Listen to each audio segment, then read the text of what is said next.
Ultimamente, eu tenho feito muitas coisas malucas e hoje, eu poderia ter feito a coisa mais louca possível, ou seja, eu acessei a Dark Web. Muitos de vocês podem estar familiarizados com o termo, mas ainda assim, para vocês que estão ouvindo este termo pela primeira vez, a Dark Web é uma das partes da Deep Web. Para saber sobre Dark Web, você precisa de alguma compreensão básica da Deep Web. Independentemente disso, a Dark Web é um ecossistema digital secreto, difícil de rastrear e criptografado na internet, repleto de criminosos e infestado de cartéis de drogas, organizações terroristas sancionadas pela ONU, dissidentes políticos, jornalistas anônimos e espiões do governo. Deep Web representa 95% do conteúdo da internet que não é indexável pelos mecanismos de pesquisa ou tem um estranho redirecionamento de conexões e túneis de entrada multicamadas antes de chegar ao servidor. Estas são frequentemente indicativas de redes privadas que operam de um lado para outro através de redes de pontes únicas. Esses servidores são operados de forma privada, muitas vezes com UI de baixa memória e também possuem determinados códigos de entrada antes de fornecer acesso aos seus servidores. A Dark Web compreende 5% da Deep Web e é o ponto fraco dela. É um local de atividades ou serviços criminosos, secretos que não existem nos níveis superficiais, mas sim na base inferior. Os sites da Dark Web são feitos com chaves criptográficas, tornando difícil rastreá-las por qualquer entidade ou organização. Para ser mais preciso, é um lugar para pessoas que têm instintos criminalísticos ou possibilitam a perpetração de crime, ou um espaço para acesso a todas as atividades moralmente depreciativas, como ordenar a um assassino que mate alguém, acessando pornografia de abuso, incluindo pornografia em idade menor, venda de dados pessoais, conta PayPal, notas falsas em USD, acessando salas de bate-papo que possuem sangue explícito ao vivo, também conhecidas como Red Rooms, todos os tipos de drogas, também conhecido como carrinho Tor. Contrate hackers profissionais para hackear contas de mídia social. Contrate invasores DDoS, invasores de malware que roubam dados de computadores. Compre software de spyware ou bloatware, sofisticado em termos de execução, de ações nefastas. Todo acesso privilegiado a esse buraco de merda é feito por meio de pagamento que geralmente é feito via cripto e nenhum outro meio de transação. Ao contrário dos URLs tradicionais que são formados por palavras coerentes e bem formadas, os URLs da Dark Web geralmente têm letras, caracteres e até números para acomodar a acessibilidade dos servidores. Cada organização jornalística tem uma página, clone da Dark Web, que apresenta peças proibidas, longe do que poderia ser acessado na superfície. Mas a maioria dos principais sites de notícias tem uma versão espelhada da Dark Web de seu site para surfistas, anônimos que podem acessar os cantos da internet mantendo o anonimato. Quando eu estava navegando hoje, descobri que o Guardian e o NYT tinham seus sites com URLs diferentes na Dark Web. Existem organizações jornalísticas mais flagrantes e radicais na Dark Web que não se esquivam de compartilhar memes muito inapropriados em linguagem grosseira, o que teria levado a um tom e a um grito se fosse feito na web de superfície. Como acontece com muitos URLs da web de superfície, sempre vemos o URL terminar com .com ou .org, mas na Dark Web seu .onion, onde você pode encontrar os sites da Dark Web. Você pode usar mecanismos de pesquisa como Onion Search, Torch, DuckDuckGo e Tor Gateway para acessar sites .onion. Em DuckDuckGo, certifique-se de ativar o botão de opção Onionizar.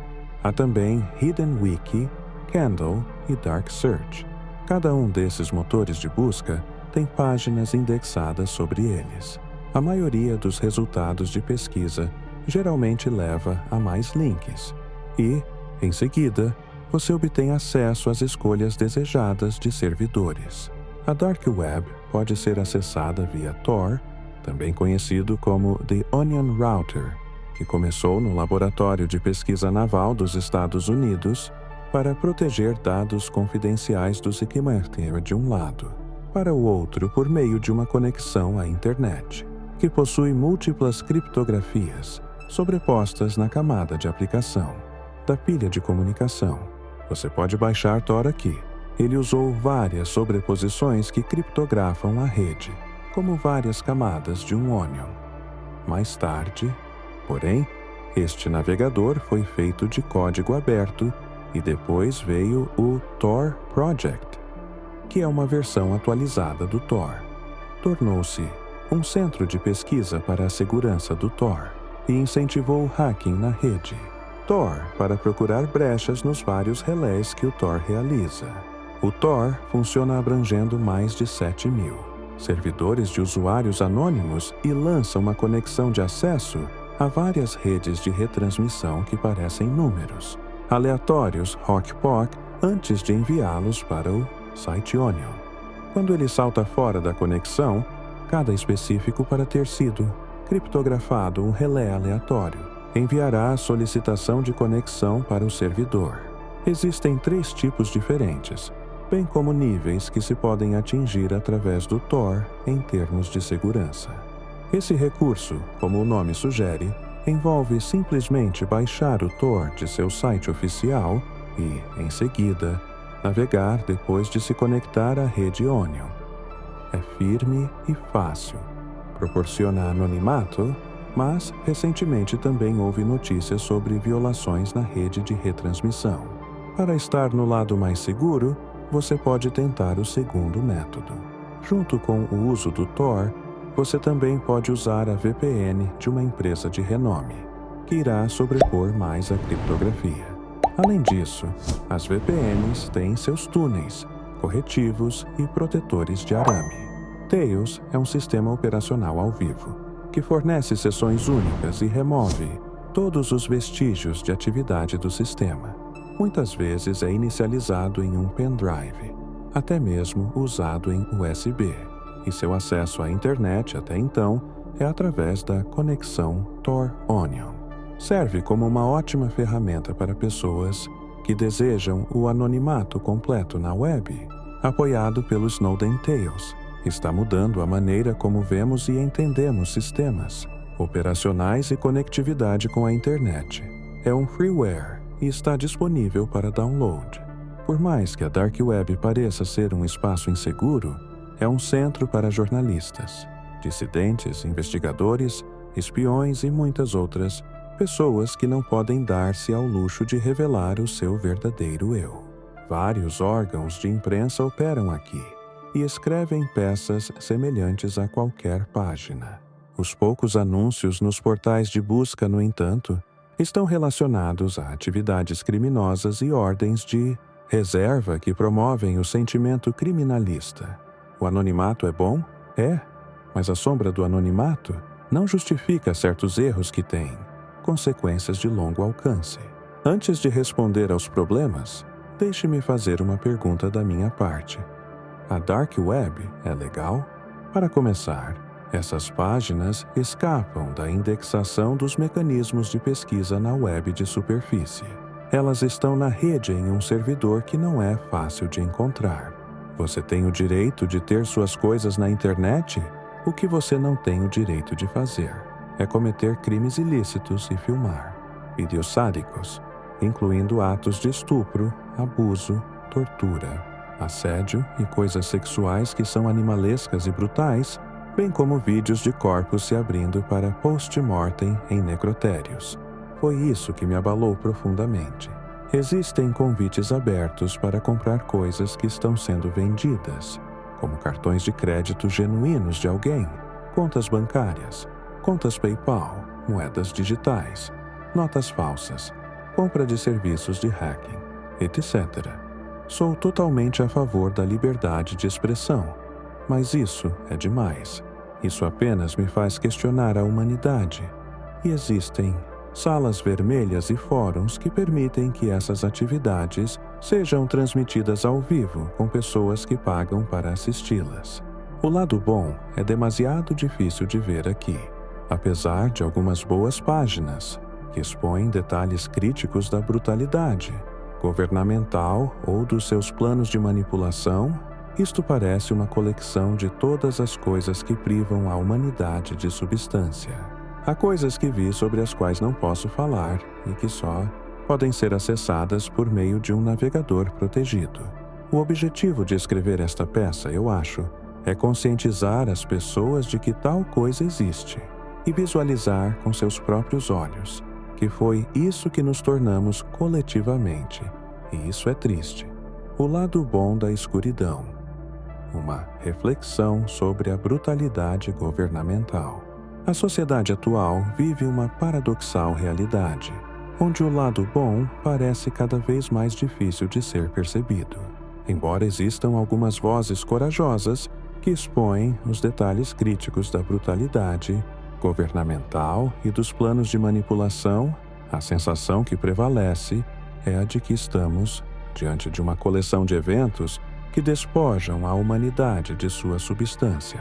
No entanto, ao refletir sobre essa questão, torna-se evidente que a conscientização e a transparência são fundamentais para que possamos enfrentar esses desafios de forma coletiva e construir um futuro melhor. As páginas que revelam a brutalidade governamental são muitas vezes ofuscadas por um manto de silêncio e desinformação.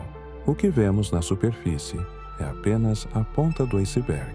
Aqueles que se atrevem a expor a verdade enfrentam uma série de consequências.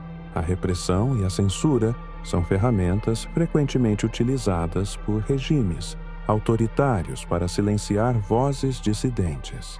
No entanto, a coragem de alguns indivíduos em trazer à luz essas questões é um farol de esperança. Eles nos lembram que a luta pela verdade é uma batalha que deve ser travada, mesmo quando as probabilidades estão contra nós. A brutalidade não se resume apenas a atos de violência física. Ela se manifesta também em políticas que marginalizam certos grupos, em campanhas de desinformação que manipulam a opinião pública e em sistemas que perpetuam a desigualdade. A exposição desses abusos é crucial, pois nos permite entender a profundidade do problema e nos motiva a agir. Quando tomamos conhecimento dessas injustiças, somos convocados a refletir sobre nosso papel na sociedade e a importância de nos unirmos contra esses abusos. A era digital trouxe consigo um novo conjunto de desafios e oportunidades. A informação está mais acessível do que nunca, mas a segurança e a privacidade tornaram-se preocupações primordiais. É alarmante saber que há informações que só podem ser acessadas por meio de navegadores protegidos, uma realidade que reflete a gravidade da situação.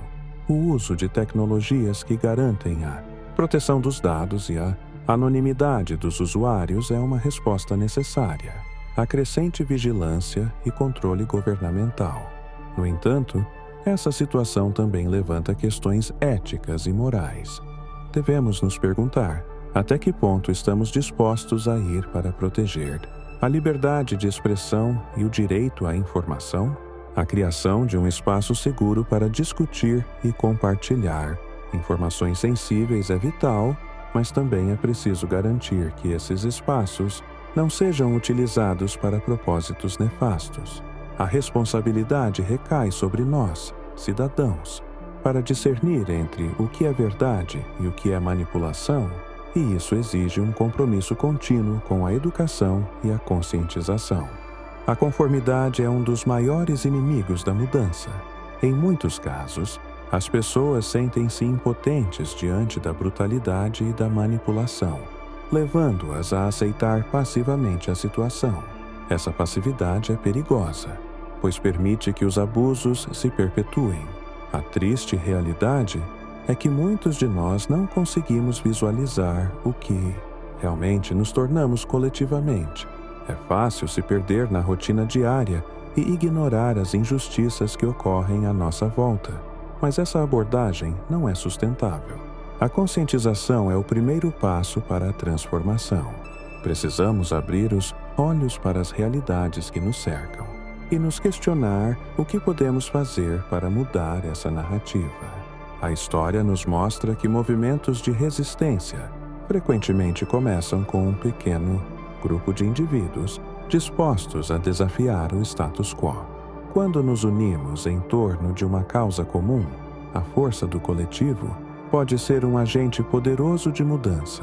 Apesar da tristeza que permeia essa realidade, é vital lembrar que a esperança ainda existe. As vozes que se levantam contra a brutalidade e a manipulação são testemunhos de que a luta continua. Cada ato de coragem, por menor que seja, é um passo em direção a um futuro onde a verdade e a justiça prevalecem. A conscientização é uma ferramenta poderosa e necessária, e cada um de nós tem o potencial de fazer a diferença. Assim, ao refletirmos sobre o lado bom que parece escasso, é fundamental lembrar que a mudança começa dentro de nós. Ao nos comprometermos a buscar a verdade e a resistir à opressão, não só ampliamos nossa própria visão, mas também a de todos ao nosso redor. A cada passo que damos em direção à transparência e à justiça, estamos contribuindo para um mundo mais justo e humano. Em conclusão, o lado bom pode ser difícil de ver, mas ele não está ausente. É um reflexo da luta contínua pela verdade e pela dignidade humana. Ao utilizarmos a tecnologia de maneira consciente e ao nos unirmos em torno de causas que promovem a justiça, podemos transformar essa situação e, finalmente, nos libertar das amarras da brutalidade e da manipulação. A desinformação se tornou um dos principais desafios da era digital, afetando tanto a percepção pública quanto a tomada de decisões em diversas esferas da vida. Em um mundo saturado de informações, distinguir entre o que é verdadeiro e o que é falso tornou-se uma habilidade essencial. Para enfrentar esse fenômeno, é crucial desenvolver estratégias eficazes que permitam identificar e combater a desinformação de forma proativa. Este artigo explora metodologias que podem ser implementadas para mitigar os efeitos da desinformação e promover um ambiente informativo mais saudável. A primeira linha de defesa contra a desinformação é a educação. É fundamental que as pessoas sejam treinadas para reconhecer as características de informações falsas ou enganosas. Isso inclui aprender a identificar fontes confiáveis, verificar a autenticidade das informações e questionar a veracidade de conteúdos que parecem duvidosos. Ferramentas como verificadores de fatos e plataformas de checagem de informações têm se mostrado úteis nesse processo, pois oferecem um guia para avaliar a credibilidade de uma mensagem. Além disso, a educação midiática deve ser incorporada ao currículo escolar desde cedo, ao ensinar as crianças e adolescentes a navegar pelo vasto mar de informações disponíveis online. Podemos prepará-los para serem consumidores críticos de conteúdo. Essa abordagem não apenas ajuda a combater a desinformação, mas também promove uma mentalidade de questionamento e curiosidade que é vital na sociedade contemporânea. Outro aspecto crucial no combate à desinformação é a transparência. As plataformas de mídia social e os veículos de comunicação têm a responsabilidade de garantir que as informações circuladas sejam verificadas e apresentadas de forma precisa. Isso implica em criar políticas que desencorajem a disseminação de notícias falsas e em adotar práticas que promovam a verificação de fatos antes da publicação. As empresas de tecnologia também devem ser mais transparentes sobre os algoritmos que determinam quais conteúdos são promovidos em suas plataformas. Muitas vezes, esses algoritmos priorizam o compartilhamento de informações sensacionalistas, resultando em uma amplificação da desinformação. Ao ajustar esses sistemas para favorecer conteúdos de qualidade e fontes confiáveis, é possível reduzir o impacto da desinformação em larga escala. A luta contra a desinformação não é uma responsabilidade exclusiva dos indivíduos ou das instituições. A comunidade desempenha um papel vital nesse processo. Iniciativas comunitárias que promovem o diálogo e a conscientização sobre a desinformação são essenciais para criar um ambiente onde as Pessoas se sintam encorajadas a questionar e discutir informações. Grupos de discussão, workshops e campanhas de conscientização podem ajudar a fortalecer essa cultura de responsabilidade compartilhada. Além disso, a colaboração entre diferentes setores da sociedade, incluindo governos, organizações não governamentais e empresas, é fundamental. Ao unir esforços, essas entidades podem desenvolver estratégias mais eficazes para combater a desinformação. Projetos conjuntos que envolvam pesquisa, educação e promoção de hábitos informativos saudáveis podem resultar em um impacto significativo. Finalmente, é essencial reconhecer que a luta contra a desinformação é um esforço contínuo. À medida que novas tecnologias emergem e os métodos de disseminação de informações evoluem, a desinformação também se adapta. Portanto, manter uma vigilância constante e estar disposto a ajustar as abordagens conforme necessário é crucial. Isso envolve não apenas a atualização das ferramentas e recursos utilizados, mas também a disposição para aprender com os erros e sucessos do passado.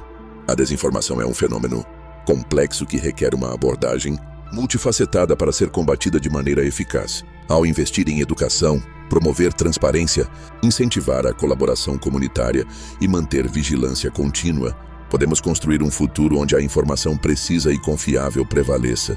Essa luta não é apenas sobre combater mentiras, é sobre defender a verdade e preservar a integridade do discurso público. Em um mundo onde a informação é poder, a capacidade de discernir entre o verdadeiro e o falso é mais importante do que nunca.